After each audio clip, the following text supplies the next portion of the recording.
parole aux associations.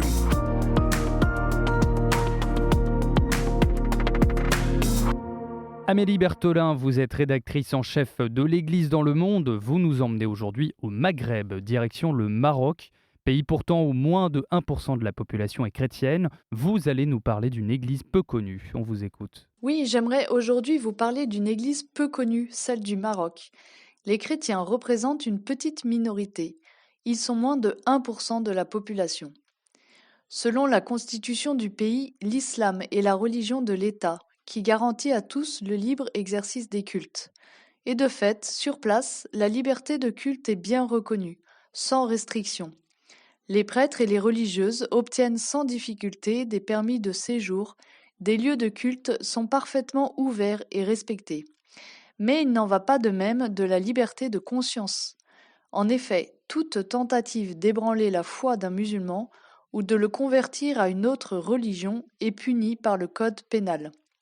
En clair, le prosélytisme est donc clairement interdit.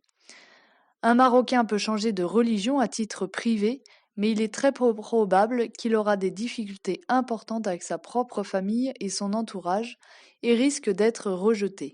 Les chrétiens ont-ils toujours été une petite minorité dans le pays ?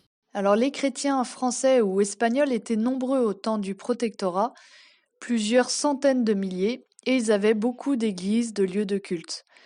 Mais au moment de l'indépendance, en 1956, la majorité d'entre eux ont quitté le pays et la communauté chrétienne est alors devenue très petite. De nombreuses églises sont devenues inutiles, elles ont été rendues alors au gouvernement marocain. C'est ainsi qu'à Casablanca, par exemple, la grande église du Sacré-Cœur, souvent appelée cathédrale, a été désacralisée et elle est devenue une salle culturelle importante. Et puis, dans les années 2000, le Maroc a commencé à accueillir de nombreux étudiants étrangers, particulièrement d'Afrique noire, et parmi eux, beaucoup de chrétiens. Mais certains d'entre eux, principalement des subsahariens, fréquentent des églises de maison, c'est-à-dire des églises de la mouvance évangélique. Du coup, n'étant pas rattachés à une église officielle, ils sont très difficiles à recenser. Existe-t-il des Marocains chrétiens, Amélie Bertholin ? Alors oui, mais il serait que quelques milliers, essentiellement évangéliques, et à de très rares exceptions près, ils ne fréquentent pas les églises car ce serait beaucoup trop dangereux pour eux.